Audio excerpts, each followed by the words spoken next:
all this shit, all this piddly shit. Now I gotta go. Is it live? I gotta play it. I gotta play it live. Maybe not. Why is it not going live? Oh, I've had enough with technology. TJ Martinell did have a good podcast.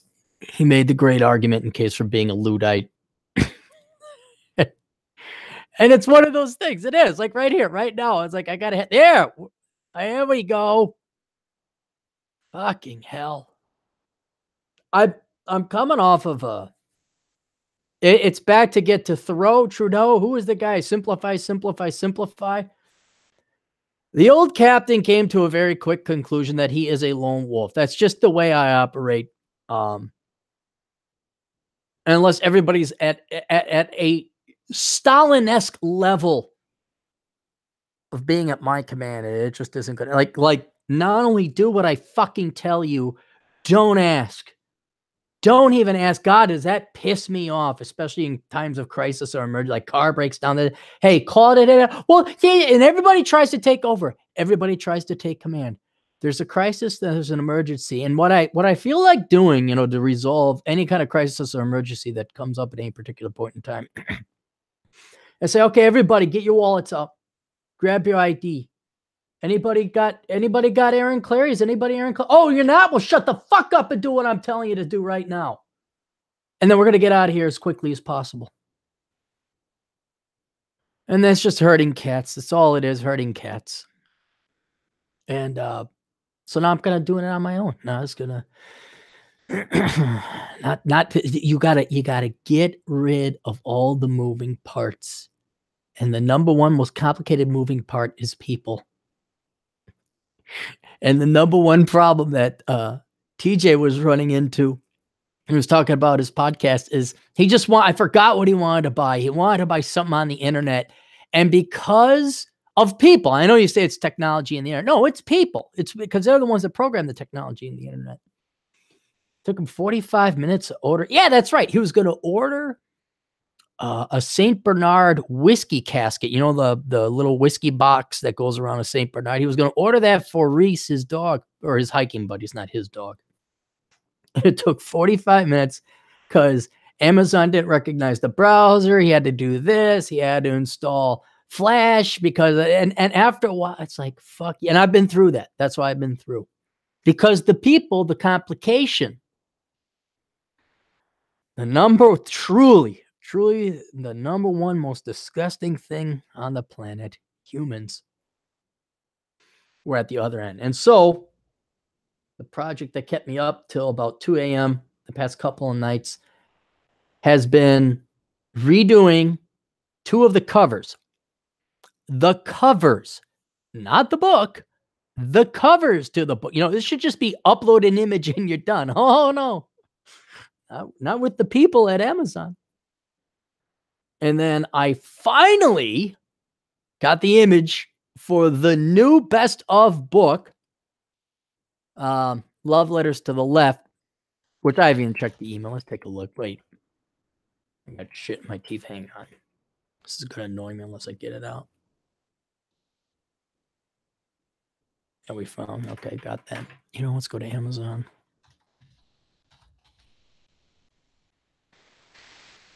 Is it up?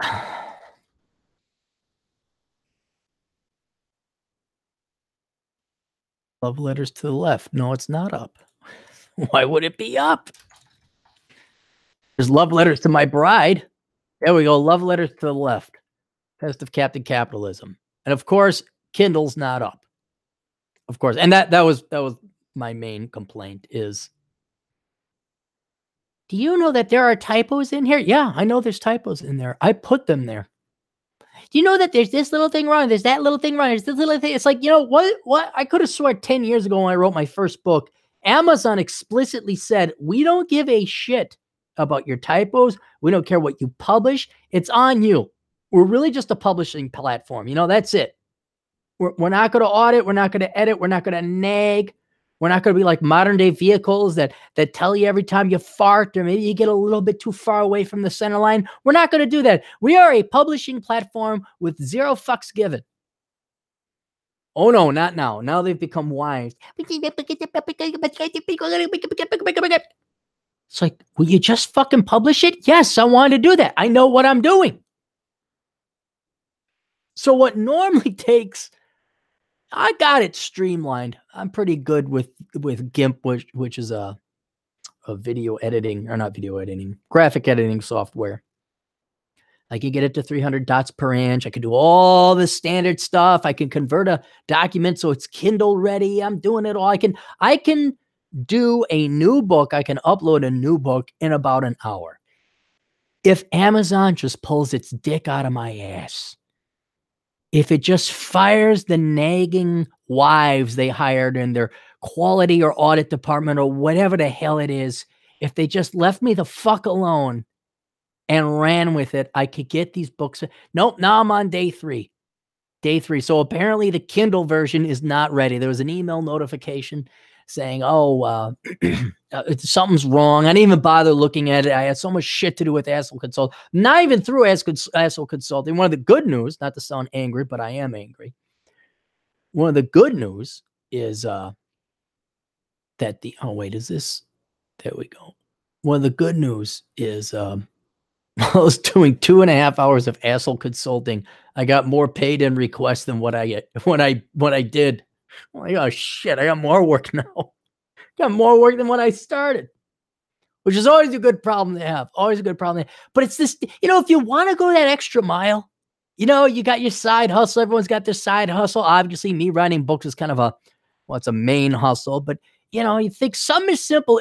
All you're doing is uploading 2 files. The cover and the actual text, the meat of the book itself. And just every possible. Would you like the barcode here? Would you like the barcode there? There's not enough room for the barcode. And you end up pissing away more time. You never get to the shit. The amount of fucking hurdles, the amount of small little speed bumps that you added up, you can't, honestly, if you just got the fuck out of the way, if nagging went away, be it at the corporate level or the marriage level or any, as entrepreneur, if you just got the fuck out of the way, we could have economic growth per year of 10% real GDP without inflation. Guarantee you. Guarantee you. But no, I got to deal with nagging. I got to deal with programming that doesn't work. Looks like we got people in the chat room. Joe's there. What is going on, Aaron? Hello, Joe. Good to see you. Hope things are good in Kentucky. Frank writes, I think this is the earliest I've seen Cappy do an older brother podcast. Yeah, because I'm not going to wait. Remember about simplifying? I'm not having people on. I'm going to have one person on if persons at all. And there will be a conversation where I am the host. Didn't know if people knew about that or not, but I'm the host. I will lead where it goes. And, oh, well, I can't make it, and this, and, oh, I got this, I got that, and, okay, all right, done. My mistake. For like, all right, I want to have people to talk to. I want to chit chat. I want to have conversation. Nope. It's gonna be fucking herding cats. It's gonna be a pain in the fucking ass. So once again, Aaron Lone Wolf Clary's gonna do it the best way he knows how. He's gonna do it on his fucking own. And the reason I'm doing it now at 3 p.m. Central Standard Time is because that way, when the GF gets back, I'm not starting it at 6, and then we lose an evening. I love her, miss her actually too much to do that. And I'm going to go spend time with my fucking nieces. I love them too much too. They love me. They think I'm great. You got to pack that in, man. Oh God. For those of you in the chat room, press 1 if you got nieces and nephews. Press 0 if you don't. But you got to get that time in with those kids, because then they get older and then you're not as interesting anymore. Once become tweens, then you're just gone. Then you're gone. You go from God himself to like boring. Uncle, yeah. Looking at their phones. Not that many people listening. 16 watching right now. Appreciate for you guys tuning in on the short notice. I just uploaded it, sent it out, was done with it. Although I saw my YouTube Joe Rogan's live right now. He's got 38,000 people listening. 38,000. My God. 38,000. I was like, man, that guy, he's good. He's good. This is not to besmirch Joe Rogan, not at all. But people, oh, you listen to Joe Rogan? Listen, I tried to, guys. I tried to. It's I won't lie. It's a full IQ standard deviation below what I can deal with. It's pretty basic bitch bullshit to me. I know he's got some interesting. He had what's his name on? The guy who was very popular 6 months ago. He was your savior that year.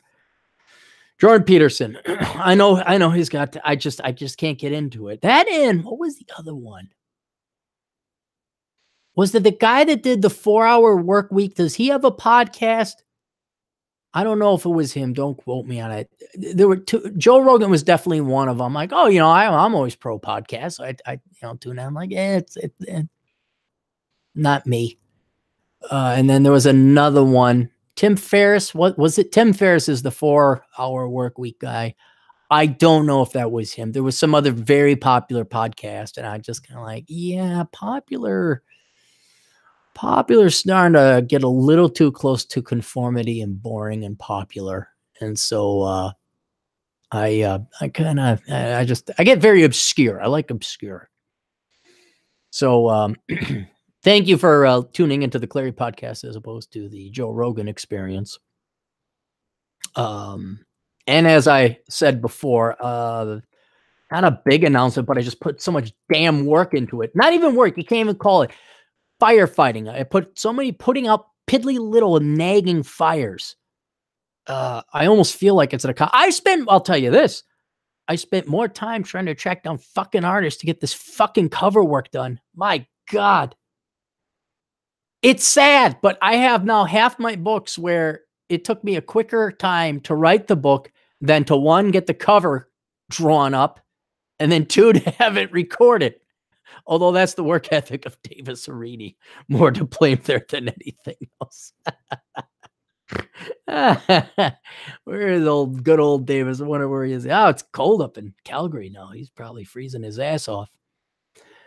Anyway, hey, it is the Clary podcast. I know it's not the Clary podcast, it's the Older Brother podcast, which is no different than the Clary podcast, except I call it the Older Brother podcast. And what do we got? Super chats are enabled because the chat's going on anyway. I will be sort of monitoring the chat room. I got it up and running. What's all the piddly other shit we got? You can go to olderbrother.com. Check out all the links there. There's manly shit. I got to update that. If you guys have any really cool shit, I want you to do this. I want everybody, if there's cool shit that you know of on Amazon, send it my way. Because I want to put it on the manly shit page on olderbrother.com. You can email that to olderbrother@yahoo.com. Oh, wait, I got fan mail. I'll do that later. I got one fan mail. I haven't checked check it now. Check the Older Brother email. No one sends me email over there. Hey, older brother. I really like a girl in class, but she doesn't seem to know I exist. How do I get her to notice me so that I can ask her out and stick my dick inside her? Sincerely, Mortimer. What the hell was my password? My password? It is my password. YouTube creators, Older Brother, your community is waiting. Oh, are you going to help me out, YouTube? Are you going to help me create content and then change the rules like the bipolar bitch that you are? Look at this. Look at this. All my emails, all of them. How many do I have here? 120 emails, and they're all notifications from Facebook and YouTube and Google. My God. You want to talk about flooding the market with static? All it's become. Oh, hey, the internet, new thing. No, it's old hat now. It's old trick. It's no different than when you go into your mailbox and you got a ton of junk mail. That's all this is. That's all. Your value is zero. You guys flooded the market. Congratulations, guys. You flooded the market. Now nobody listens and pays attention. There could be an actual important email, like, something to do with like, taxes or something like that, because, I get paid with the super chats and, the other advertising, what little advertising is done. There could be a very important email and I'm not going to see it. Not going to see it. Yeah, not one important email from you guys, the audience. Not one question, not even hate mail. God almighty, I don't even get hate mail anymore. I remember the good old days. I get death threats and hate mail. Now it's nothing. Now there's so much flooding into the market, so much content being created. There's no one even picks you up anymore. Yeah, maybe it's for the best. Anyway, so the project I'm working on, inspired in part by Roosh, we're probably going to talk about a little bit later today. Him getting deplatformed, everybody getting deplatformed. I backed up my blog because somebody else lost their blog. You usually don't pay attention to blog because blog is old school. No one's even paying attention to blogs anymore. But I put a lot of work into my quality posts, and so I wanted them backed up. And so now there are 3 official books out. Captain Capitalism Reserved, Captain Capitalism Top Shelf, and the newest one, which has just been published, Love Letters to the Left. So instead of having to go through my blog and finding out, sifting through the links and the podcasts and stuff that isn't good quality pieces, I just took out the best quality pieces and backed up my work. Now, Captain Capitalism Reserved, that's 824 pages. That's basically where I really just did it solely as a backup. Like to have all my key works done. And then what I realized is, not slowly but surely, no one paid attention to economics. No one listens to politics. No one listens to reason. And so the latest, my blog took a redirection towards understanding psychology and philosophy, because I don't need to prove an 18th time that free market, low tax economies do better for everybody. I don't have to do that again. What I realized is that the real battle was people refusing to believe that, people wanting to be lied to. And so then the blog went on a more deeper philosophical, even moral, like, is it moral to take advantage of sheep that want to be lied to, of which I say yes. And so this Love Letters to the Left is basically, it's not as nowhere near as much. It's only 324 pages. But it focuses on understanding the left. And the titles are Why the Left Hates You, Why the Left Hates Themselves, Why the Left Hates Minorities and Women, Why the Left Hates Millennials, Why the Left Hates Everything Else, because it's actually a fascinating topic. It's a fact, I compiled these individual posts and kind of organized them in a logic kind of outline. I realized just how much the left hates life in general and all the individual things. So then that's how I categorized them like that. And I think that's much more productive, because if I hear people call into the Rush Limbaugh show, which I haven't listened to in years, we got to get back to American values. We got to get Jesus back in. You know what? We should stop those people at the border. I'm like, how long you dopey, pasty, white conservative people going to say we should protect our borders? Really? No kidding. Don't you think we should move on now? Guy comes in with a gunshot wound. We should stop the bleeding. Yeah, got it, Skippy. You want to move past step 1? And it's shocking how few people go beyond. I'll grant Dennis Prager this. He will go a little bit further. Jordan Peterson also. Stefan Molyneux will go into it as well.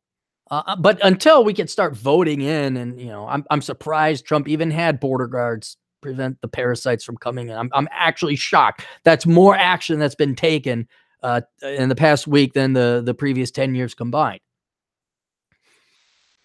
But I want in order to solve this problem, you have to understand the psychology of the left. And in order to get the left to maybe wake up, it can't be trying to reason and rationalize with them with empirical data or evidence, and here's some charts and look at history or lie. That doesn't work with them. It doesn't work. The only thing that works, as I'm starting to find out, is the only thing that works with kids and bosses: violence, rage, and hatred, mockery and ridicule, making them feel like shit. That's the only thing. The only thing that slaps them out of the bubble, because they've had such a coddled, simple, pampered life, and they are so they've never cut their debating teeth. They've never been challenged with different thought, and they've never been challenged to think critically or have empirical data or be intellectually honest. They're not. It's always, well, this is right, and everything else is racist or sexist or bigoted or homophobic or ignorant. Because if you can't accuse them of being an ist or an ism. You could, ignorant is the default. Well, you're just ignorant. You're just mean. And so, since you can't engage with them, the only thing they're going to respond to is where you're going to get more of a response debating with a leftist woman saying, well, yeah, you're fat and ugly. That's why you're leftist. Because at least you shocked them a little bit. At least the brain maybe had different neurons fired that one time. At least you're going from stasis to chaos. And there's progress and advancement in there. Same thing with the book Black Man's Guide Out of Poverty. It's a white guy telling us black men how to get out of poverty. Well, that sounds a little bit too British. A white man telling us black folk how to get out of poverty? How insulting that is. That'd make for a good comic skit. Have all these black guys, but with the most British of British accents. Bunch of David Niven. Oh, my goodness. Yes. I thought we'd go riding in the hoopty, listening to our ghetto music. Yes. But that's the only real progress. That's the only way. And so the book is good for conservatives and libertarians. It's great for all you people who've been like spinning a hamster wheel, listening to Sean Hannity and Rush Limbaugh telling you how things should be for the past 30 years, and there's been no progress. For you quaint people who listen to Garage Logic, where like, good old Joe. Hey, you know that there's something crazy going on at these universities? By gosh, look at the universities. They're telling our kids Marxist stuff. Why, someday somebody in 40 to 60 years from now should maybe consider having a conversation with the wife about potentially considering sitting their kid down and maybe potentially contemplating the theorizing of that maybe we should have them think about their choice of college. Man, not today. Oh, no, not today. And we shouldn't do anything drastic, like saying, I'm not paying your way through college if you're going to major in stupid. Oh, no, that's too drastic now. But somebody ought to do something 5 decades from now. I want to think about it. So the book's for those people who are a little sick and tired of saying what ought to be done. Like, here, we've analyzed the left. Here's the weaknesses. We've diagnosed the problem. Hang on. Side hurts. God almighty. Getting angry. Too much coffee, not enough water. Muscles are tensing up. Old man thing. Maybe I'm getting gout. This is what gout feels like, or the shingles. What are those old man diseases they get? Cancer. And then for the left, because the left they're miserable. My God, are they miserable people? The chapter alone, how leftists hate themselves, is great because you just look at the life of any leftist. Take your poison. Hillary Clinton, the only happy, successful leftist I think I've seen has been Barack Obama, because that guy didn't have to work. He didn't have to work, and he knew it. I think he's smarter in some regard. He's lazy fuck, but he's smarter in some regards, where he just smiling, happy, he made the money. He advanced socialism. He got his political kicks, balls off. He got his political balls off. But you look at people who win. I mean, my God, the feminists have had every possible victory possible, and they're still pissed off. Millennials majoring in stupid shit. They know everything, and they're smarter, and they're going to bring in social. They're going to vote Bernie. And now they're indebted and financially ruined for the rest of their lives. The jurisdiction, the district that Ocasio-Cortez now represents, or maybe not, she hasn't been inaugurated, over in the Bronx, they got Amazon to invest. They're bitching and whining already. Oh my God. Nothing makes them happy. And that's why I try to point out, I'm like, look, okay, I know they take about half your income. Okay, I know the parasites live off of the producers, but have you ever looked at what the life is of a parasite? Huh? The caravan, these idiot people coming in. How many pictures of single moms do I have to see with bastard children that they can't afford? What, you think that, let's say they cross the magic line in the desert and they get to the magic dirt. Do you think they're going to have a better life here? They're their own worst enemy. They're their own punishment. All the careers, feminists, guys, for all you younger siblings listening now, and you younger girls, my younger sisters out there, you might want to listen to this. It's on. It's full on now, where you look at Gen X women, because now the older ones are hitting menopause, and they believed in fish bicycle don't need no man trademark.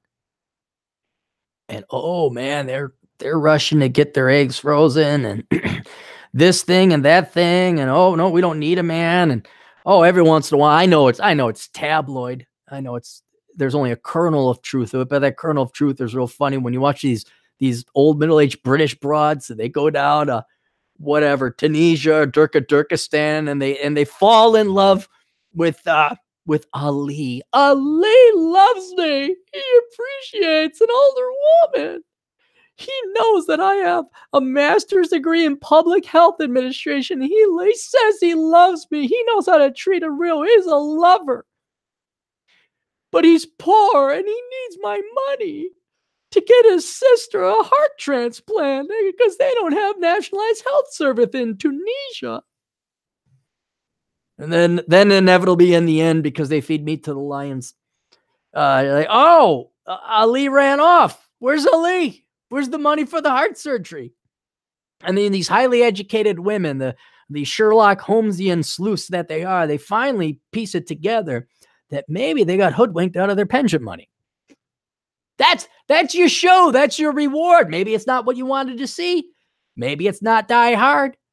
Maybe it's not the movie where you were married with 2.2 kids and had the nice house and a loving family and everybody came over for Thanksgiving, but that's what's showing. And it's a pretty good show, I might say, by the way. It's a pretty good show. It's got a plot. It's got a villain. And then, is that really the bad person or the good guy? Government conspiracy. And in the end, it all turns out to be just. All turns out to be just.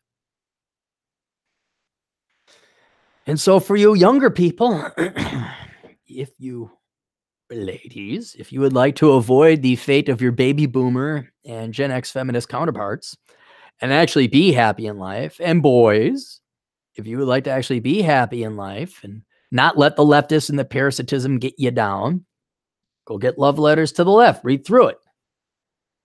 It'll put, not only will it put you in a better mood, it'll actually give you like the tools to actually make some progress. And because this how things ought to be and arguing with NPC leftists is not going to get you anywhere. It's just not. Insulting NPC leftists, calling them NPCs, that's going to get them. All right. Let's go to the thing here. Holy shit. Look at this. Look at all this. You got all these people. Hang on. Darius donates $2. Suggestion: get on Stefan Molyneux for ratings. Yeah, guys, this isn't just like, I just get on this show. It's kind of rude. You just don't like invite yourself to other people's shows. And I'm pretty sure Stefan Molyneux and his assistant Michael. I know Michael knows me, and I'm sure he knows who I am. But you got to have a reason to go on to the show. And what do I say that Stefan doesn't, and vice versa? And to get people on the show, it's a pain in the ass. And Stefan bangs out a lot of material, a ton of material, and he's a father on top of it. And I don't know. I mean, yeah, I'd love to have a hell of a lot more ratings. I'd love to have, 10 times the audience, because then I just add another zero to all my income figures. I'm like, oh, hey, I'm done. But yeah, it's not as simple as, there's an etiquette or a tact. You wait till you're invited to somebody else's show. Figo, can't say it, but Figo, who is a good artist? Hang on. Let's take a look. Hey, Figo, if you're listening, Figo is the artist that did the cover for Captain Capitalism Reserve. So basically I got 3 artists to redo the covers, and I want them to be pinups, so they're all pinup girls, but of varying art styles. So Love Letters to the left is a classical American comic book looking style woman who's got a Soviet outfit on and kind of lingerie and all that. You could see it online if you want. Then Captain Capitalism Top Shelf was done by a South African artist, Sonny Nukulemi, I think is how you spell it, Nkulemeni.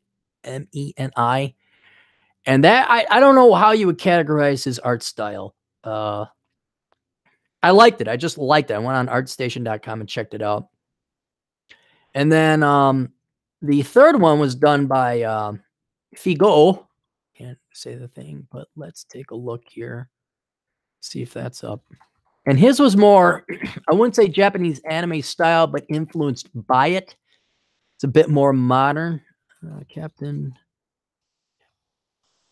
Let's see if it's up there, Figo.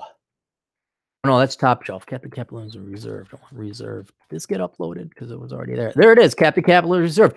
Kindle and paperback. There we go. Everybody take a look at that. That was a damn good job, dude. That was a damn good job. Look at that. Really, definitely different and unique, but definitely what I wanted. Really good. Anyway, so we're almost all there. Hey, Figo, what's your website? I promised I'd promote you. I don't have the email up. Send that in the text because we do want to promote you. And then we're tentatively going to work on a comic book, which I've been wanting to write for a long-ass time. But it is hard to find artists because artists have to work real jobs and things like that. And then the truth about comic books is it takes, well, it doesn't take nothing, but it takes little to write the script compared to actually drawing it. I mean, the lion's share is obviously done by the artist. So, and artists, if they're good, are occupied or they have other jobs. What kind of delay? See, here's the technology. The technology again. Oh, Rita. The mother, the patron saint mother of the Older Brother podcast, Rita, is in the house.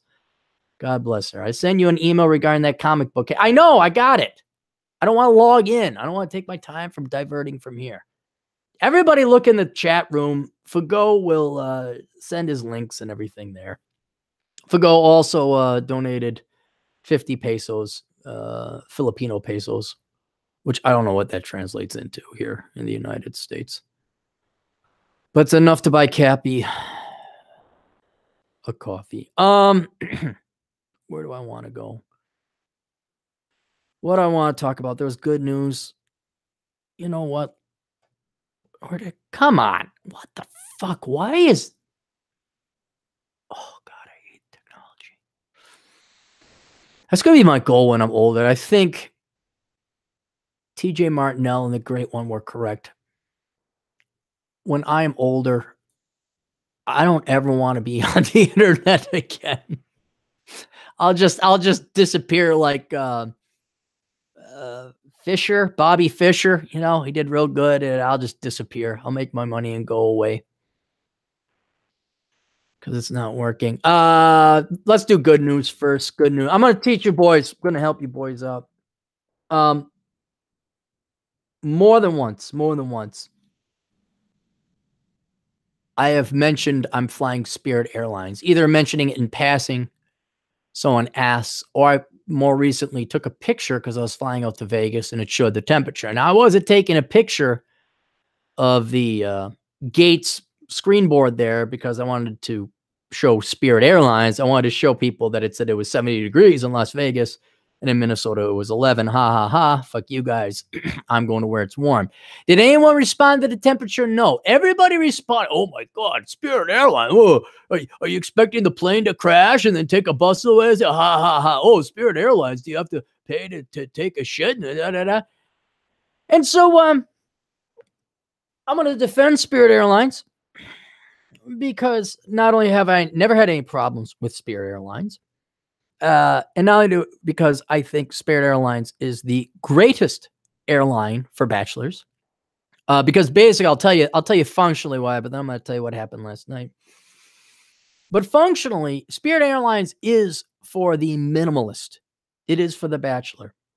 If you're your standard American cow and sow, you're fat, you have to have luggage and baggage. When I went to Europe, all I did was carry a backpack. My buddy's like, where's the rest of your luggage? I'm like, this is it. And he looked at me shocked. And you know what? Europe was still there. We still enjoyed it just the same. You don't need a suitcase. You need a backpack. You need underwear and socks and toiletries. That's it. That's all you need.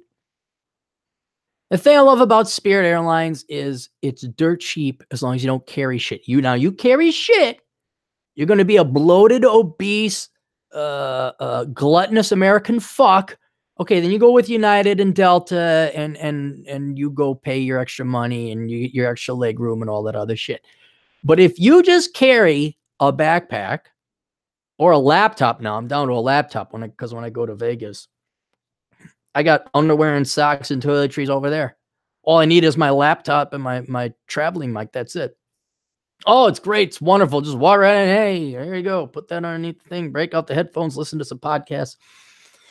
Land, grab your thing. Walk out. People are fucking around with the overhead cabinets. No, I got to get my thing. I got my stuff. I got to get this. Lugging it around. Anyway. Very fast, very efficient. It's made for minimalists, bachelors. That's what Spirit Airlines is for. So it was already pretty cheap. Now they're pretty cheap, but winter's coming up, and I enjoy Vegas. I enjoy Phoenix. It's where I'm going to winter. I leave snow and cold and misery and no sun to you people who just love the seasons. I just love the seasons. Frosty the Snowman had a really frozen dick. And then you sing la la la and all that other stuff. Anyway, I go down south where it's warm. So I got to book the flights, though, when I come back, because even though I'll be gone for 2 months, I kind of miss the family. So I'll book a flight back. And if you're really lucky, you can get flights on Spirits round trip for $150. Can't fly on the weekends, can't fly on Friday. Everybody flies in on Friday, flies out on Sunday. You can't do that. Thankfully, I'm self-employed because I'm an awesome person and I earned it. And so I'll fly out on a Tuesday, come back on a Tuesday. Fly out on a Wednesday, come back on a Thursday. Something like that. And usually you can get round trip flight, $150. Now you got to think about that. Think about that. For $150,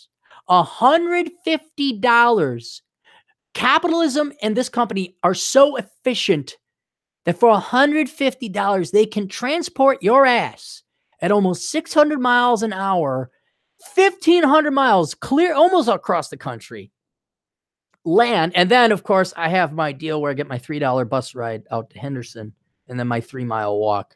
So basically, for $156 round trip, I can get to a house 1,530 miles away. 100 round trip, 2 ways. Yep. In the olden days, that would have taken you, by what, ox? I don't know, 2 months. The Donner Party didn't make it. A lot of people died to get attacked by Indians. Now, thankfully, they've quelled the Indians. No one's attacking you at McCarran International Airport. You land there. So you think that's pretty good? Oh no. So I'm booking my flights last night. And you can do the thing on the internet where it's like my flights, my dates are flexible because, again, I'm not a chained, debt-slaved, cubicle-dwelling fuck. I'm an independent, self-employed individual, and I have what American forefathers fought for. It's called fucking freedom.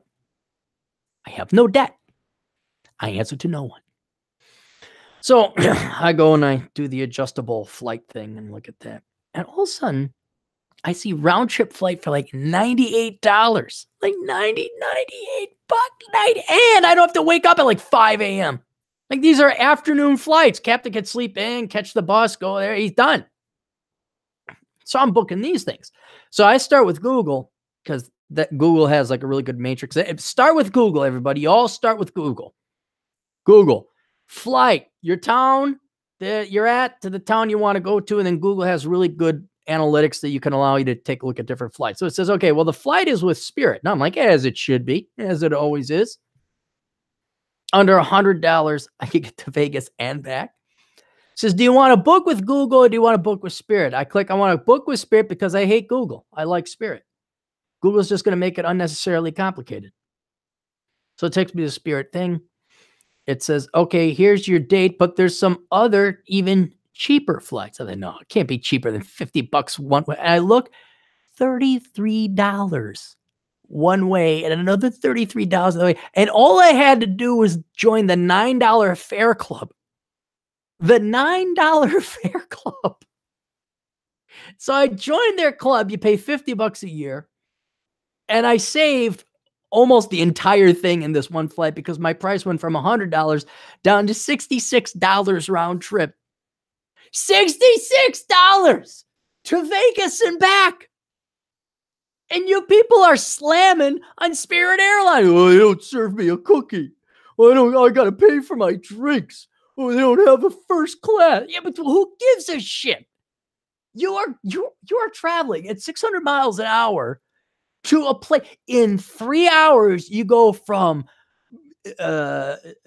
testicle icicles to balmy warm, where you go from where your balls have icicles growing off of them to where your balls are sweaty because it's so hot in 3 hours for $66, and that gets you back. It gets you back.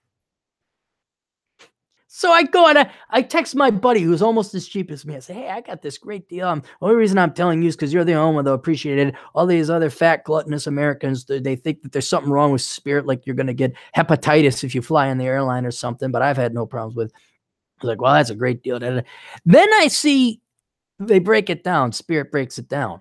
Like our cut and the government's cut. And I was shocked to find out that out of the $66, 24 of it was taxes. So it's really only costing me, like between me and Spirit Airlines, they can get me to Vegas and back for $42. I can't even drive to the southern end of the metro with my truck and back for $42. They have a plane, a multi-million-dollar plane that I'm going to lease from them, a seat, for roughly 6 hours round trip, and they're only going to charge me $42 to haul my ass about what, 1,600 miles, 3,200 round trip. And you guys bitch and whine, oh, you got to pay for a soda? What, is somebody next to you farting? It's like, and I'm amazed with Spirit Airlines. I'm amazed. Everybody should be flying with Spirit Airlines. Like if you're going to go, I don't know, let's say you're going let's say you're flying to Colombia or you're flying to, across the Pacific or to Europe. All right, maybe you want maybe a little bit of extra leg room, or maybe you want some food. Maybe you want to bring some luggage. I don't know.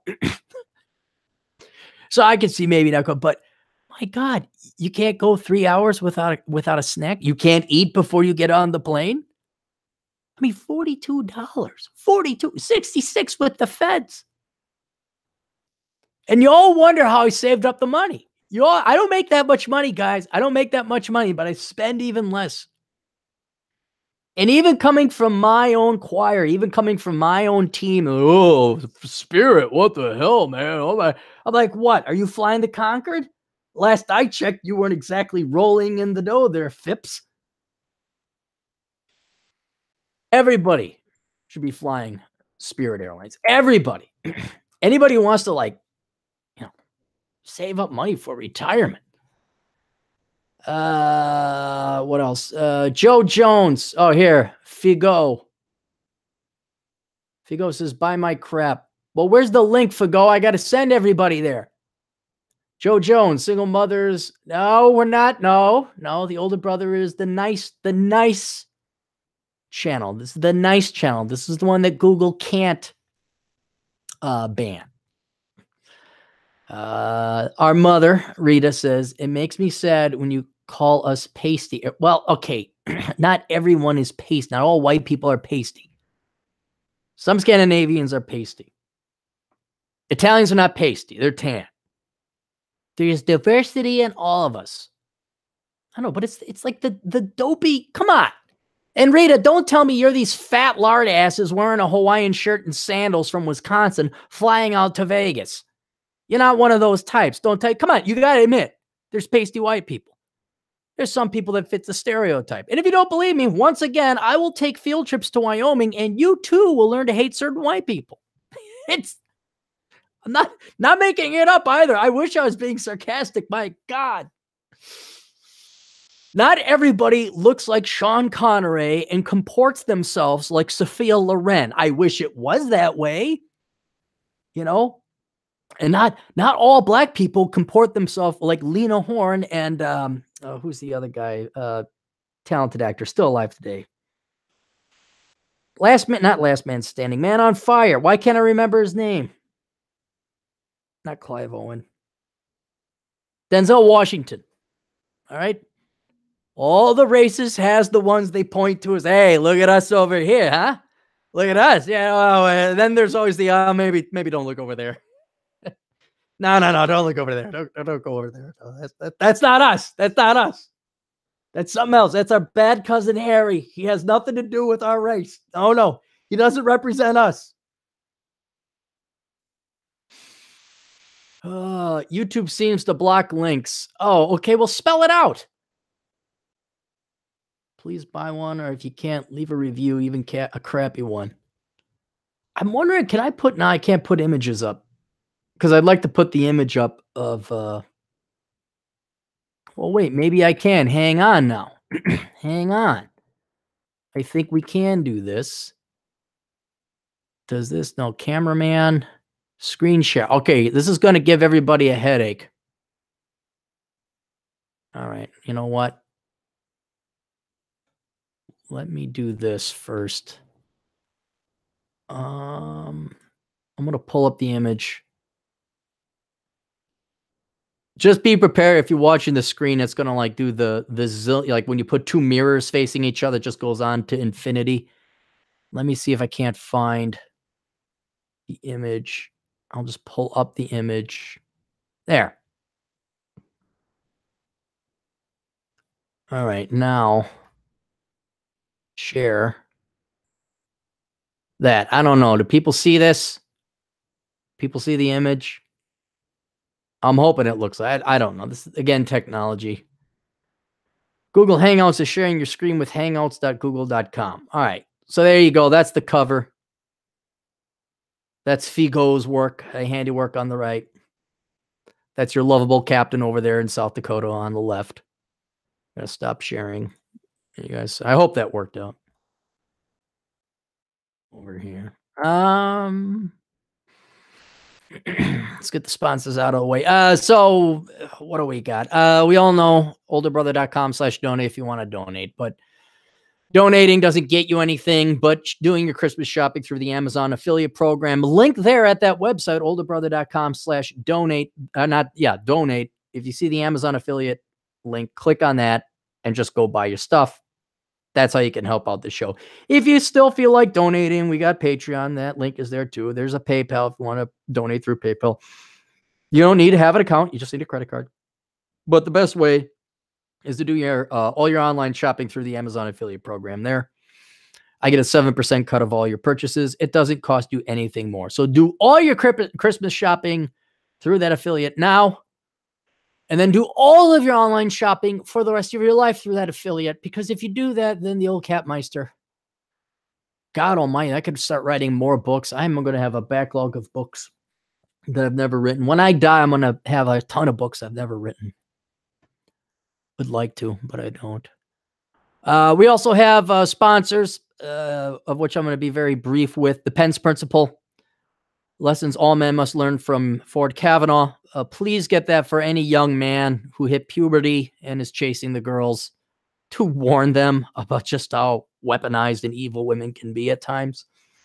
If you don't want your son to invest all this time, effort, and money into a career, and they get falsely accused of sexual harassment at work and then never be able to work again, please protect his and your investment by getting him the Pence Principle. Then there's the Great Emu War. That's also available at Amazon.com. Written by the-quintessentialist.blogspot.com. So he has the blog, the-quintessentialist.blogspot.com. He writes posts like I do of a political nature, but then he also wrote a book called The Great Emu War, where it's a libertarian, I wouldn't say documentary, what would we call it? Moral fable, lesson to learn about when the government goes to war with basically an ostrich and it loses. Maybe government's not the most competent thing ever. So check that out, The Great Emu War. It's kind of funny. You can find that on Amazon.com. ArrowheadWatchboxes.com. If you're looking for something to get your father or your mother and they're old and they have some jewelry or some watches, it's just, something nice, like a little, like it looks like a humidor, actually, a little humidor. It's a nice little, not timepiece. What would you call it? It's like a fancy jewelry box. That's what it is. Go to arrowheadwatchboxes.com. Check that out. Get that for anyone that, happens to have watches that they want to store. Seth Himes, indemandcareer.com. Since you guys are all predominantly younger brothers and sisters, I know many of you do not want to go to college, or you're going to college and you hate it and you'd like to just get to work. May I recommend an alternative, indemandcareer.com. This is a friend of mine, Seth Himes. He runs this outfit. And it basically teaches you marketing and SEO optimization and digital marketing. And there's a demand for it. I would not be recommending this as much. He's not even paying me for this. I just said I would because he's gotten a lot of people jobs and careers and out of poverty. And it's perfectly ideal for a lot of you out there. If you don't know where to go, you don't know what to do, this is, you can bang out the training in about 3 months if you really put your mind to it. And then he's got stories of people making 40, 50 grand a year right off the bat. And this isn't some pyramid marketing thing. Check it out, indemandcareer.com. If you are looking for a job, you don't want to be working your crappy job you're working now. ridgewallet.com. I have it right here. Here it is. Very nice wallet, titanium wallet. And it's one of those, basically it's like a credit card holder with a money clip added to it. It's RFID proof, so no one can scan your wallet and steal your ID. The only thing I don't like about it is that I like it because it's metal. It's very chic, very sharp, but you really have to wear this on your belt or you have to wear it in a side pocket, because if you put this in your ass pocket, it is going to be a pain in your ass because there's no give. It's titanium. This thing will not break, which is a selling point and also a drawback if you're putting it in your ass. So don't put this in your ass. Boys, girls, do not put wallets in your ass. But if you're looking for another nice Christmas gift, this would be very sharp for dad or a father or which is the same thing, or a brother, uncle. Although my nieces, they probably won't get me this. What's great is my nieces draw me things, and I put them up on my fridge. And yeah, I do save them all. I do. And I'm going to make them into a book when I'm older, so I'm in the nursing home and they don't talk to me anymore because I'm not cool. Or they're off running around, becoming feminists and destroying Western civilization. I can remember fonder times by pulling out the old. I do. I actually have, and it's not just my nieces. I have. I know this may shock you, but I also have friends, and some of these friends had kids. And some of these kids, especially when they were older, they thought, or younger, they thought I was cool, and they draw me things. So I always save them. And I put it. So one of these days, I'll put it into like a photo book, and I'll have my little photo book of the little kids' drawings that they made for me. I even have some pictures when I substitute taught. Gosh, 15 years ago, 16 years ago. Yeah, 16 years ago when I substitute taught. Oh God, those kids are adults now. Kindergarten, they drew me pictures. Oh, horrible pictures, just horrible. They can't draw for shit at 5. It's just what is that? That's me? How is that me? Why do I have a horn coming out of my cheek? Why, where did you see a horn coming out of my cheek? My legs do not look what it's like. Oh, thanks, kid. And then they hug your leg. You're like, oh, all right, maybe you're all right. Get the hell out of here. Anyway, so those are the sponsors. So go check that stuff out. See it there. Trying to keep an eye on the live stream.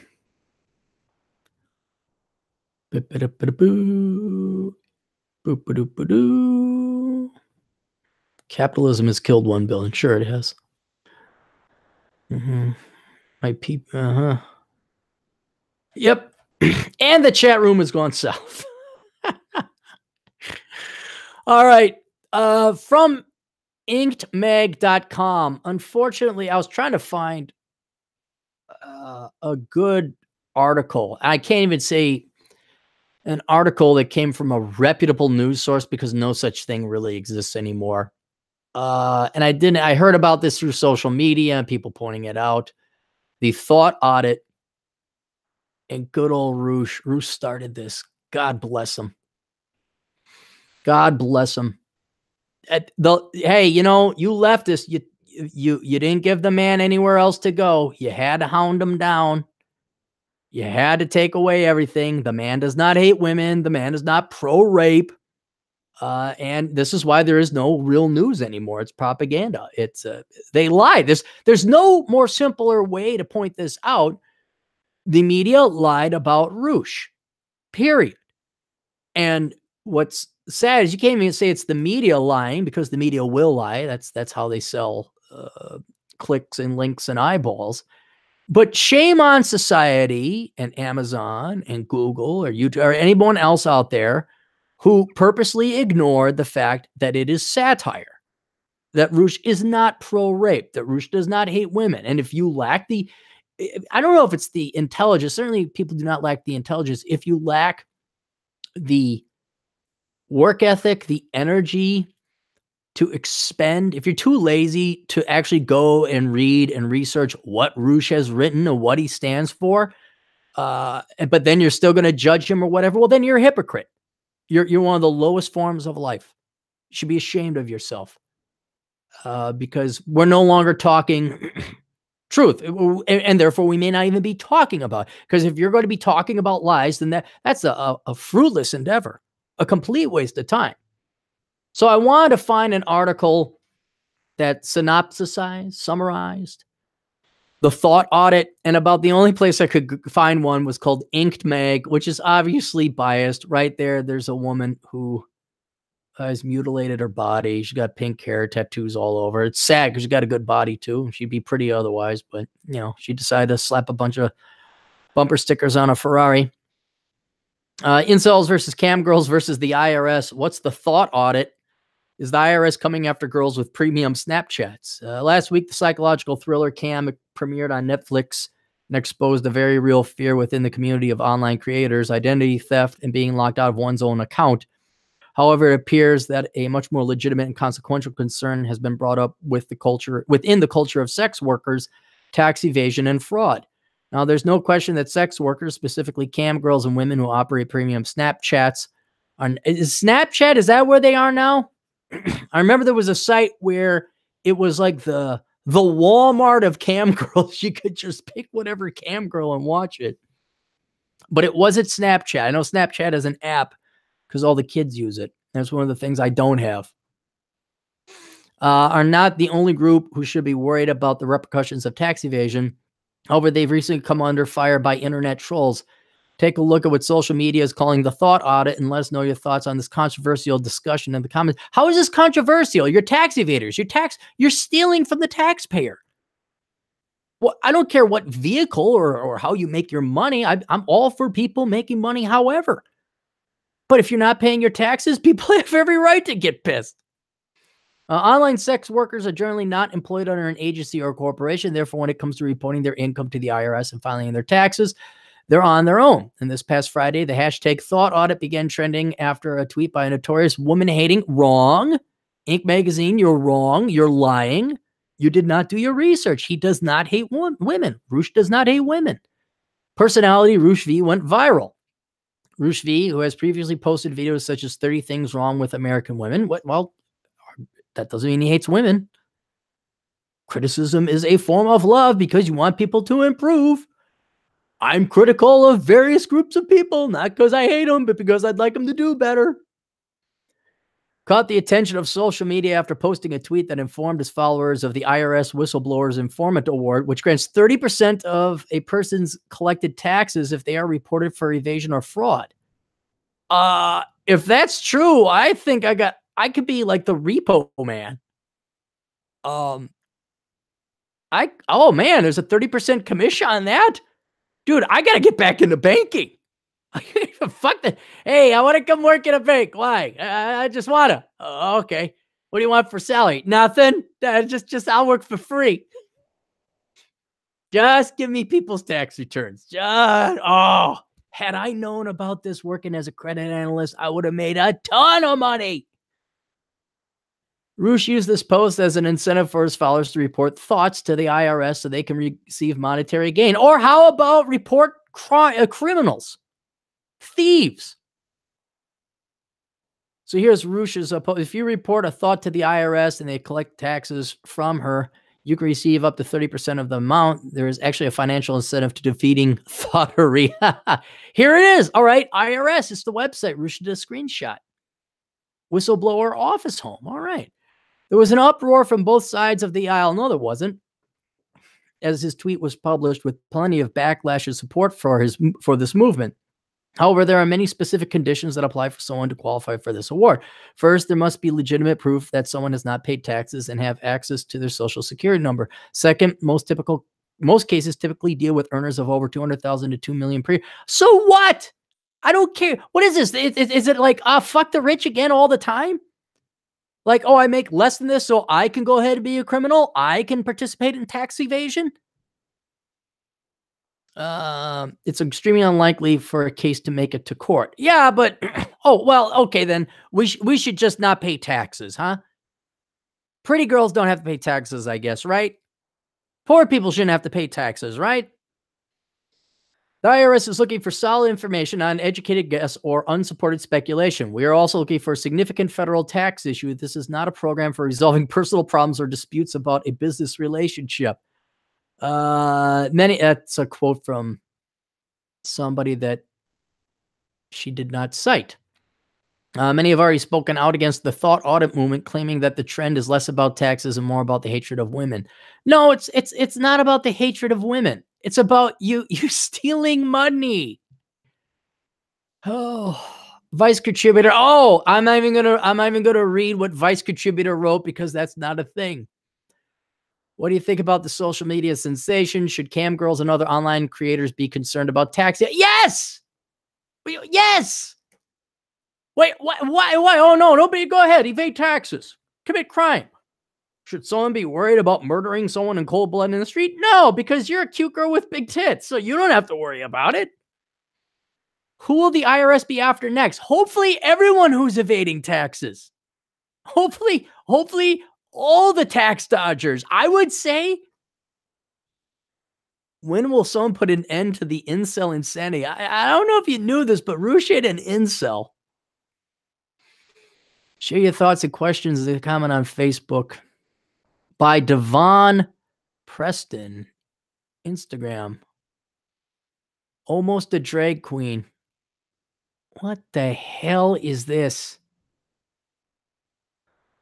Oh, it's sad when they're pretty and then they just mar their body.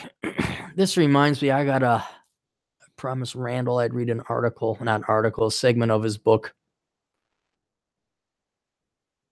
Because it talks about body mutilation and tattoos and the underlying psychology. Good Lord.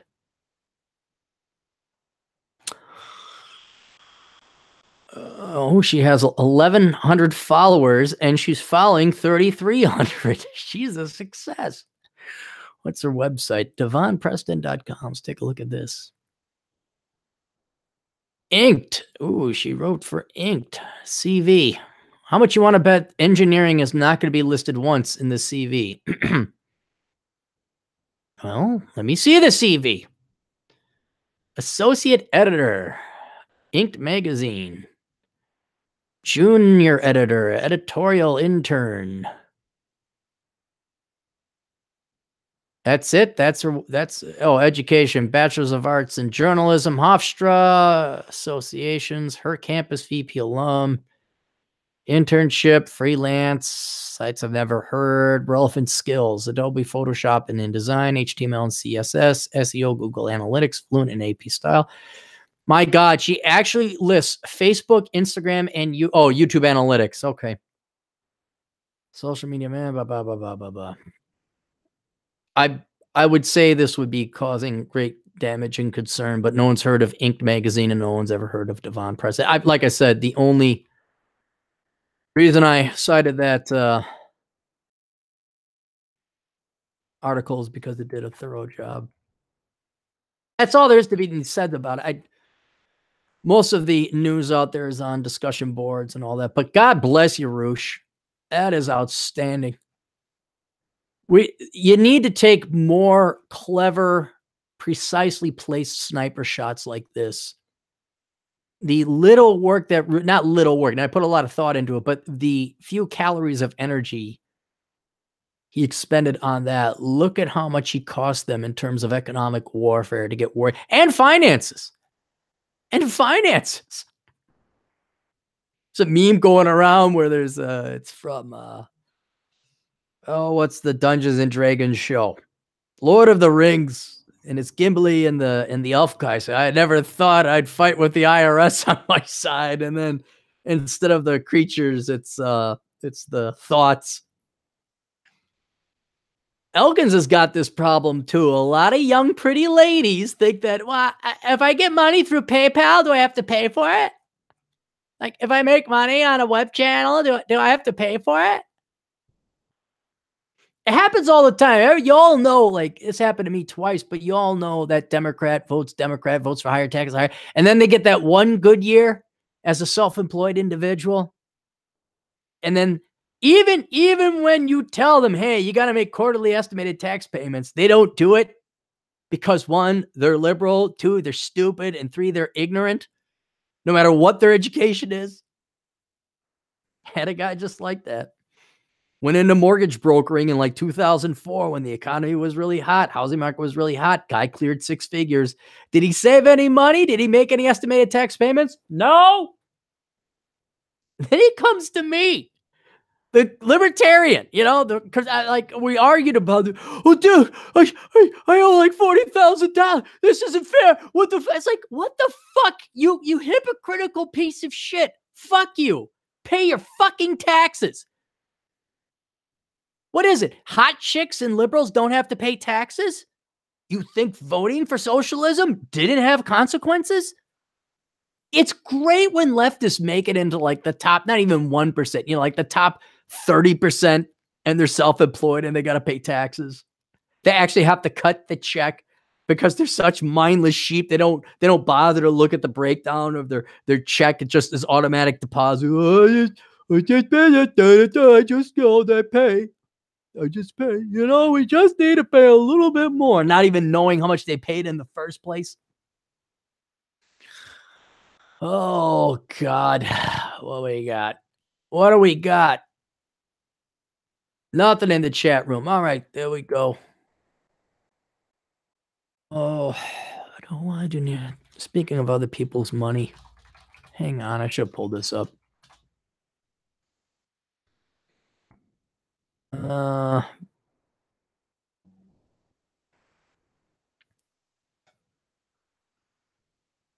De Niro and his wife. Where was it?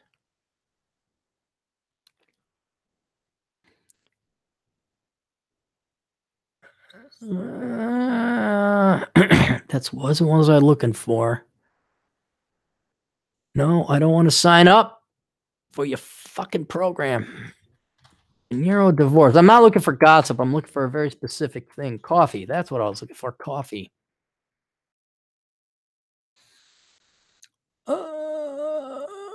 Is this it? Oh, is this page 6? That's another thing.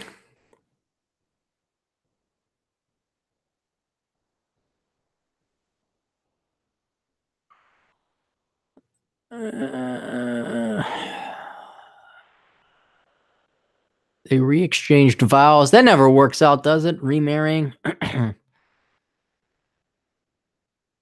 the fuck is the mention about coffee? Oh, yeah, I can't do that on.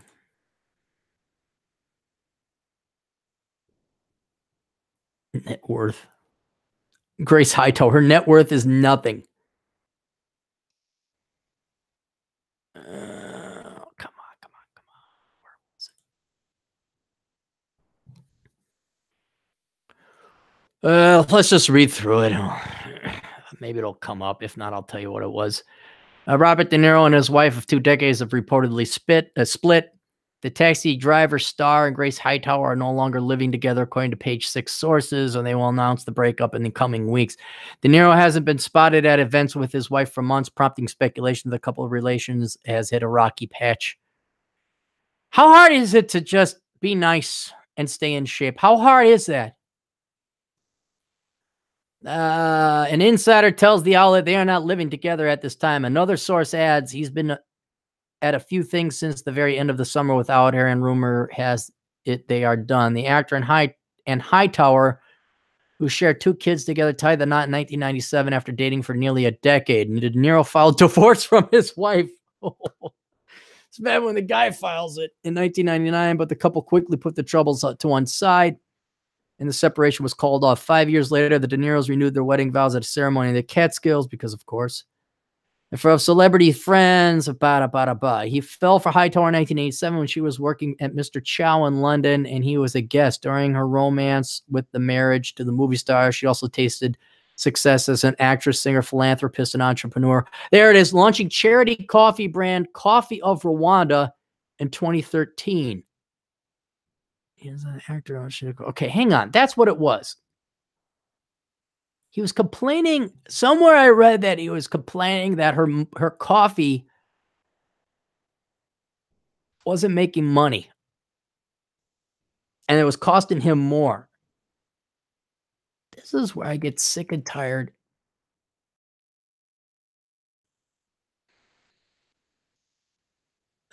Give me a second here, guys. I should have looked this up before I was doing it. And I hate going through this slop, these websites. There's son Elliott. No. All this crap. Okay. While Hightower and De Niro lived in New York, she often travels to Rwanda. She is the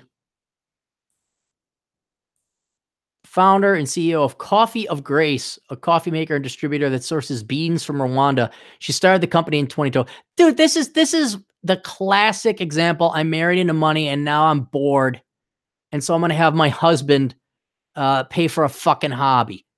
Through direct sourcing, fair trade, and ethical practices and environmental stewardship, our dedication to the coffee farmers of Rwanda will allow them to create a sustainable business that can be passed from one generation to the next, she says in the company's mission statements.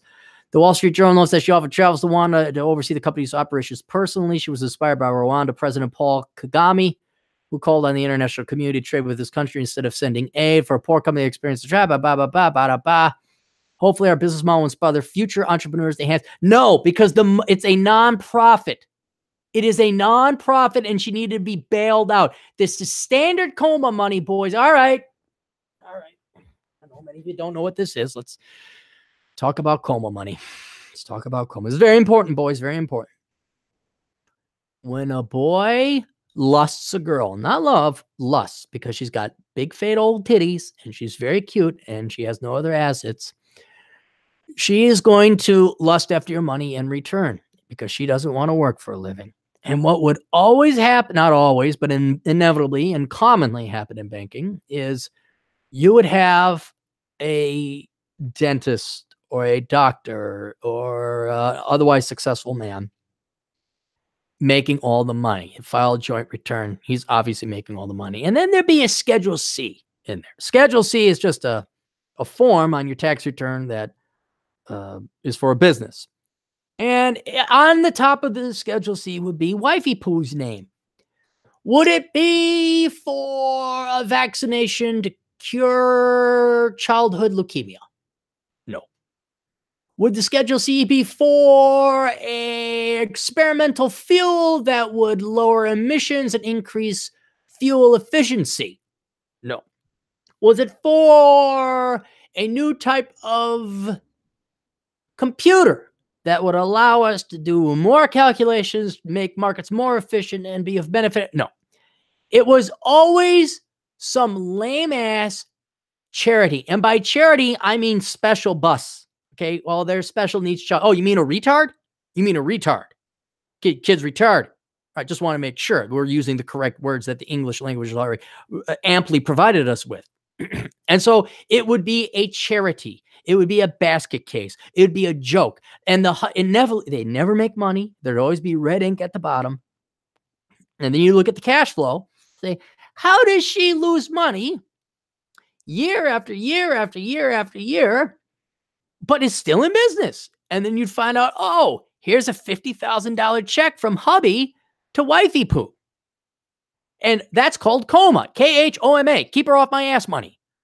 Usually they're empty nesters. Kids not around. Wifey poo has nothing to do. She sure as fuck ain't going to go to school to get a degree in engineering. Why, that would be work. She wouldn't follow her husband's lead to get a CPA and join him at his office. Oh no, that'd be work. But you see, I just want to, I like working with hair. So I think I'm going to open up a beauty place, sell oils and scents and candles. Or I like stuffed animals. I'm going to open up a little shop, a consignment shop that, we'll drink espresso, we'll have a little biscotti for all the women that come in there. Never had a shot in a million years at making money. Never. It was just to get his wife off his ass, get her out of a fucking house so that guy could go be a surgeon and make the real money. And always, always, always, boys, I'd always see it. I run a business. I remember running into her. She was an interior designer. I'm like, you run a business? What's your business? I'm an interior designer. No. If you sell makeup through one of the pyramid schemes, or you're in Amway, or you're doing a wine tasting, those are not businesses. Those are money-losing hobbies that your husband's going to have to bail you out of. Okay? That's what those are. Those are not businesses. Okay. Oh, I'm sure you file a Schedule C. It's not a business until the number at the bottom is not red, but black. Consistently, year after year. And by significant amounts, that it warrants the hundreds of hours you may have spent on it over the course of the year, putting that shithole of a company together. But do these women think that, I'm a businesswoman. I'm a business. Dude, I can play make-believe too. I can make believe when I'm playing video games that I actually am a World War II commando, that I'm fighting vainly to hold the Germans off from Arnhem and Operation Market Garden. I can imagine that I am a space commander and I am flying a jet. But when I turn off the Xbox, I am thoroughly ensconced and anchored into the real world.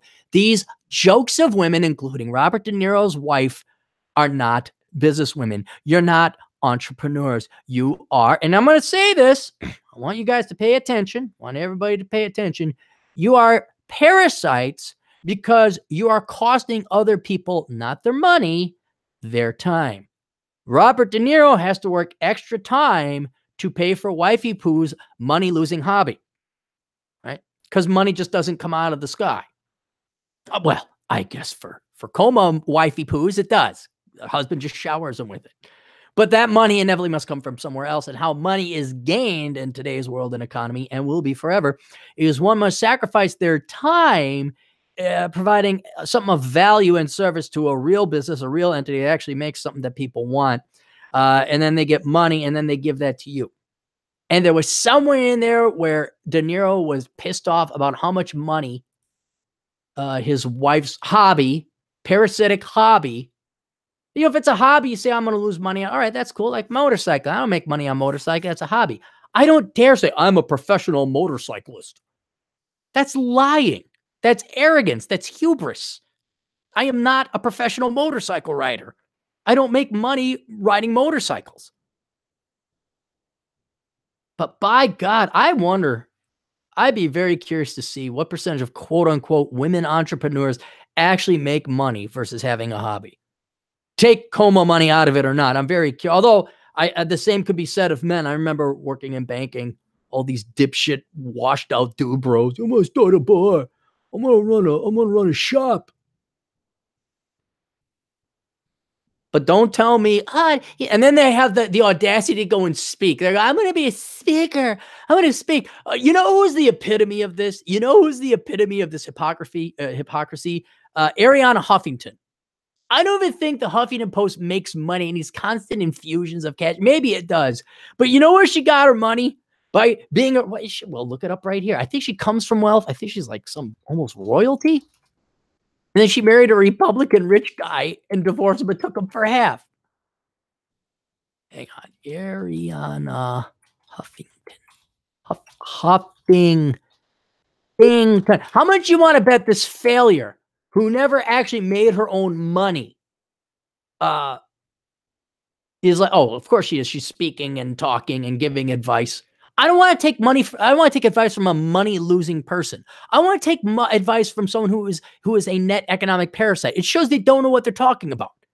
I mean, anyone could take advice, hey, do what I do, and take advice from Nancy Pelosi. Yeah, you can follow that advice as long as your dad was the mayor of Baltimore and you're rich as fuck. Oh, you can take anyone's advice when you marry a billionaire, sure. Just ask John Kerry. Huffington, the former wife of Republican Congressman Michael Huffington, co-founder of Huffington Post, which is now owned by AOL. She's a popular conservative commentator, which after the late 90s, she offered liberal viewpoints of public, remain involved in the business industry as an independent governor.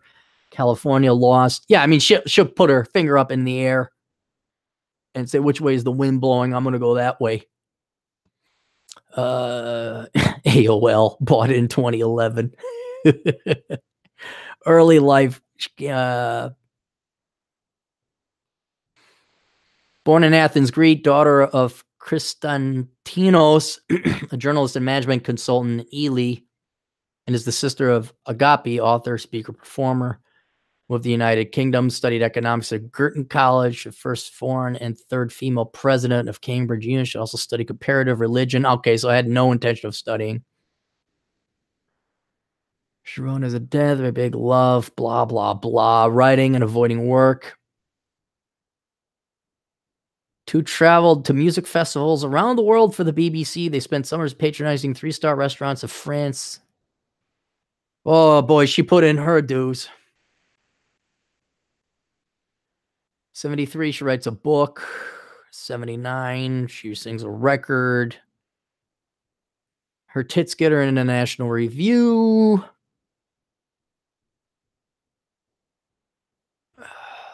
Let's go. Okay, hang on. Where's the husband? Michael Huffington. American bisexual, lesbian, gay activist, and film producer. Married, blah, blah, blah. Born Dallas. Oh, he came from, well, yeah, founder of the natural gas exploration, Roy M. Huffington. Okay, all right. So she married into money. Yeah. The irony of how these people cannot make a goddamn dime. And just sell worthless assets to AOL. All right, what else we got here? Anything else in the chat? Holy shit, Mike. $25 super chat. Thank you, Mike. Mike writes, thank you for your service there. And that was it? You didn't want me to do a song and dance? Shit, $25. I'll go sing the Michigan Rag or something. Anybody remember Michigan Frog? Everybody do the Michigan Rag. Everybody hop, hop, stop, jumpity, pop, pop, pop, pop, pop, pop, pop, pop, pop, pop.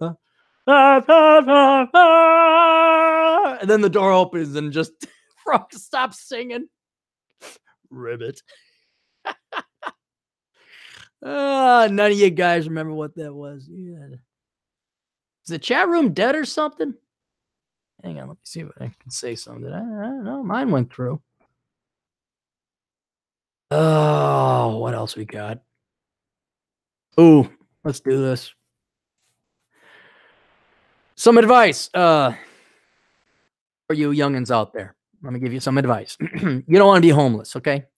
And another bit of advice, because these are tough things. Thank God you have me, the older brother, to tell you this. You don't want to be homeless, and you don't want to do or deal heroin, okay? In case you were wondering, there's some confusion on that aspect. Well, do I want to do heroin? No. Well, okay, I won't do heroin, but should I deal it? The answer would also be no. And by the way, pay your fucking tax. Just some basic advanced concepts in life. The Twin Cities, for reasons beyond me, it got me. Uh, there's a tent city that formed in fall in Minneapolis. Fall, Minneapolis. And another thing, if you're wondering, is it cold in Minnesota? Yes, it's very cold. The only state that's colder is Alaska. Minnesota is the second coldest state in the nation. We regularly have temperatures that go 10 degrees below zero or colder. I think the worst I experienced was minus 38.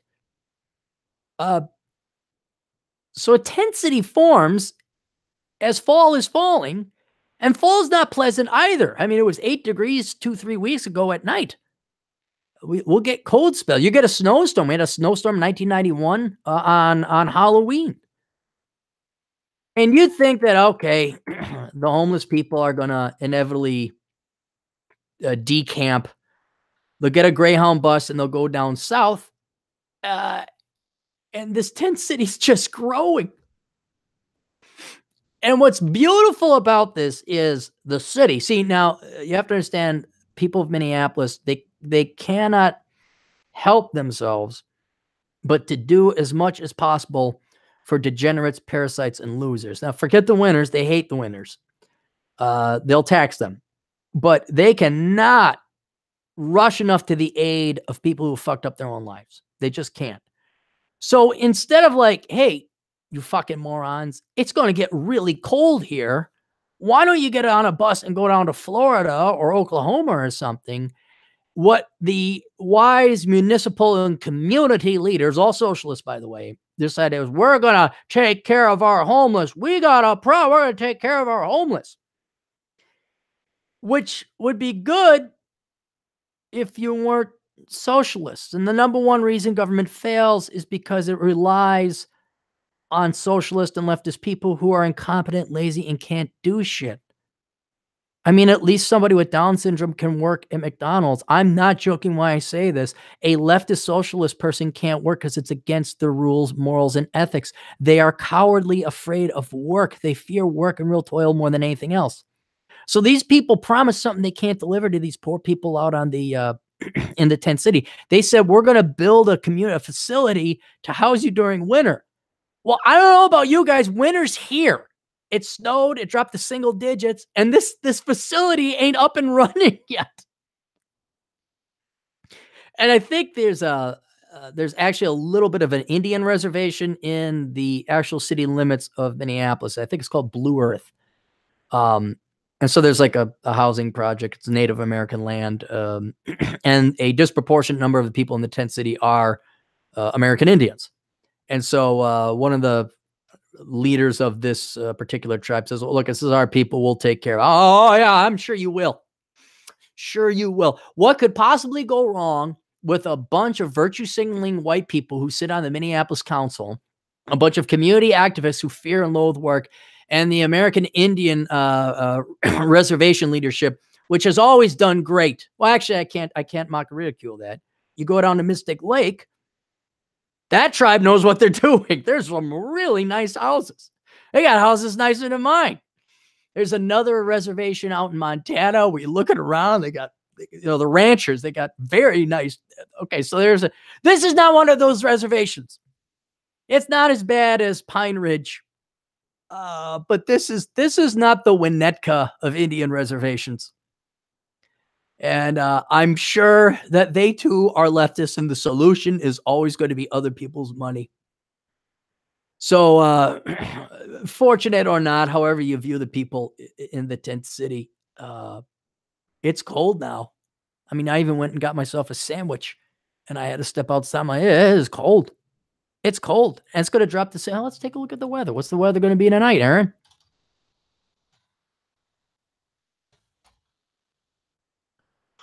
'24, it's going to drop to 15. And we got a warming trend. It's going to get up to 38s for highs, 28s for lows. And this is still November. January is the worst. We're still 2 months away from that. I don't want to sleep at 28 degrees. Oh, no, tonight's going to be 14. I'm sorry. Oh, God.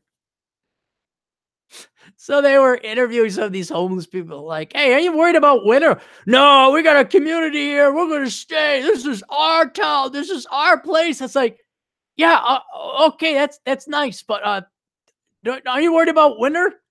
I mean, it just doesn't get to these guys. Now, a lot of these people are on drugs and they're doped up and they're beyond reason. I mean, you got to wonder what the decision making ability of people are to set up a tent city in late fall in Minnesota. So I don't think reason or rationalization or logic is going to get through to them. But here, this is what I love. This is what I love. See, because it's all about the people. These leftists are all about the people. Minneapolis homeless encampment organizer under investigation for dealing heroin at camp. One of the main organizers at the South Minneapolis homeless encampment is under investigation for dealing heroin at the camp, according to a search warrant. James Cross is the leader of the. See, this isn't. It's not that he's just the leader of one of these homeless encampments. Listen to what he's one of the leaders of. James Cross is the leader of the group Natives Against Heroin, which has been running the tent city for months. You run a tent city in Minnesota on the precipice of winter, and your flagship brand name is Natives Against Heroin, which I'm for. But then your leader is dealing heroin. It's like Men Against Raping Little Children, and you find out your leader is the Pope. No, I'm kidding. Oh, I'm sorry.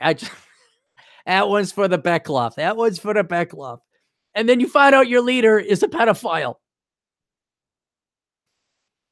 You know, and this is so classically leftist. We're such good doers. We're such do-gooders. We're virtue signaling. No, you're not. You're just a bunch of scumbags. NAH can't do it all, but we do what we can, said Cross weeks ago in an interview with Fox 9. If we left today, imagine what this would be. Strong controlling the weak. They're all going to die of hypothermia. Forget who's in command. And isn't it nice how he's like a self-appointed leader? You need us. You need us to lead you. You know, if I'm in an encampment, probably the reason I'm there is to avoid authority. Not that I've done anything wrong, but if I'm like camping out, you know, in a tent city, it's because I don't want to participate in society. And I don't need any more authority or rules or regulators or another form of government over me.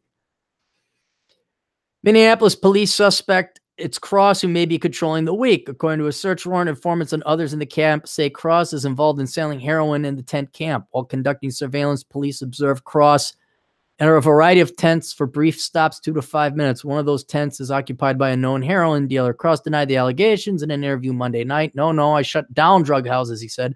I shut down people who deal dope out here. Police got the warrant after Cross posted a video to Facebook showing members of NHA tearing down the tent of a suspected heroin dealer. Police sources tell Fox 9 it was an orchestrated show and that Cross is allowing other dealers he controls to stay. That scene followed the overdose of Pamela Rivera. I remember this, who just a few hours earlier had accused NHA of hoarding food and clothes. Oh, my God. It's like a movie. It's like Negan's in command. Pamela Rivera is like the third death that she was 51. You know, again, getting back to my first segment of this show, you may not like the fact that a lot of these people on drugs or whatever in the tent city are costing the taxpayer money. That may irk you, but let's again advance the ball forward. Here's Pamela Rivera, 51. She was addicted to heroin, and her final days was living in a tent city on the precipice of a Minnesota winter. How fun do you think her life was? You know, anytime you get, and you have every right to get pissed off that leftists are taking your money and they hate you because of the color of your skin or your gender or just simply because you have a work ethic and they don't. Basic, boring, green envy, class warfare. All right, I get, and they can vote to take your money and all that. But you could give these people all the money in the world, they'll still piss it away. They'll still ruin it. They'll still have horrible lives because they have a mental problem. They love laziness and sloth more than anything else. More than other humans, more than the loved ones, more than their children.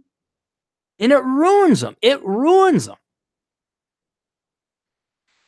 You know, this woman was poor her entire life, when at any time she could have gotten a job, got a degree, not had kids. I don't know if she had kids or not. I'm just going to assume.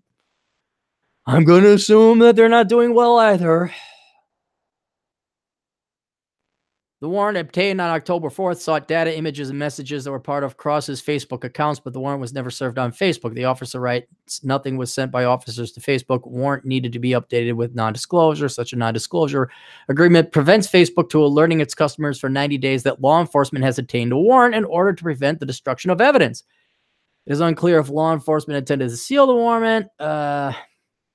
We're out here, we're controlling this, said Cross, but we can't stop everything. We are stopping the drug dealers, the drug entrepreneurs trying to make a dollar off of their people. I don't know if they're their people, if they're trying to sell them drugs. Remember, these people are poor, right? They can't afford housing. They can afford drugs, but they can't afford housing. Never mind, I don't have to go through that. Cross has served 22 years in prison for assault and dealing drugs to his own people. What do you mean his own people? What does that mean? He only sold it to other fellow Indians on the Indian reservation? What does it matter who you sell it to? He says he's been clean for 16 years and even lost his son 5 years ago to a heroin overdose. Now Cross is under investigation for exploiting the very people he says he's trying to save. When you're out here doing a positive thing, you've got a background like mine. People say no one can change, no one can change. I changed, he said. Suggested Monday, important for his twin brother, who has also battled addiction. He's doing the job that police wish they could do. You know, if I ever got out of heroin, I would be leaving that community forever. Oh, it's just a show. It's just a show. Now you look at it, you can't stop it. You can't really help out those people. Not going to happen. Not going to happen. You just look at it and like, okay, there you go. Hey, kids, don't do drugs, all right? That's it. What else? We did The Thought versus the IRS. We did The Tent City. We did De Niro and his wife. I don't want to talk about the missionary kid. I think that's been done to death, and it's a simple topic. Virtue signaling Christian. Parents forgiving the tribesmen because their kid was an idiot and they didn't raise him right. All right. Let's go to the super chat room. Anything else? Do we have any more super chats? No other super chats. All right. That's it. If you guys would like the video, if you're already logged in, and share and comment. I got to do the fan mail. Let's do the fan mail real quick here. Cappy and lines. A funny thing happened to me in a line at the store that made me think of Cappy. I'm behind an older woman who's holding up the line because she was paying with cash. Here's the most irritating part. She pulls each individual coin out of her purse, holds it to her face, and looks at it, then lays it on the counter. Then back into her purse to hunt for another single coin. For some reason, every time she looks at it, it set me off inside. I felt like saying to her, take a freaking dollar out, give it to the cashier, then throw the change into the jar for Jerry's kids. Some little kid is going to die because of this. I didn't make a face or nothing because she was old. I was actually laughing on the inside, thinking, what if Cappy were here in this line? Something about inspecting each coin was really irritating. Later, Cappy, and he doesn't sign his name. Yeah, she was wasting your life. That's what she was doing. Like the assholes at Subway that order 4 or 5 sub sandwiches and expect all you assholes wait behind. It's just self-respect kicking in. What Cappy would do would depend drastically on the mood he was in. If I had nowhere to be and was in a good mood, I'd just grab my phone and start looking at it and, catch up on social media and maybe tweet something out with a link to something that would make me money. But then there's days where it's incumbent upon me that sometimes the dumb, the slow, the idiots of society need you to kind of slap them in the right direction, where you got to go up and say, what the fuck is wrong with you? Because if us normal and intellectual people don't stand up to the normies, conformies, and inferiors and tell them to get with the program, this will continue on. It's like telling people not to have kids out of wedlock. Everyone that has a kid out of wedlock should be beaten. and then that would be drastic because you're trying to get people to do, something of benefit for themselves and the rest of society. Sometimes the dumb in society, reality needs a hip check. And sometimes I view it as my social obligation to raise awareness of other people's stupidity or people's own stupidity. But then you got to worry about, is that grandma lady's, 6'4" fullback grandson around? Is some idiot do-gooder? Woman, leave her shut, in the times I've gone off the handle and read someone the Riot Act, there's very few. I'm not that big of a guy, but there's very few people that pose a physical threat, because if it's millennials, they're weak and scrawny. If it's Gen Xers, they're out of shape. If they're baby boomers, they're old and frail. It's sad that at the age of 43, I can walk in, I'm like, I kind of take pretty much everybody here. Oh, that guy. No, I can't take he works out. But as I'm getting older, I'm realizing that just increases the chances of an altercation or harassment or road rage or getting shot. There's no reason to go up to DEFCON 3. It doesn't pay. Does not pay. All right. That's it. Any questions you guys got, shoot it. olderbrother@yahoo.com. Send out the link, share on the Twitterverse, in the Facebook, in the Insto chats. Otherwise, that's it. We'll see you guys later.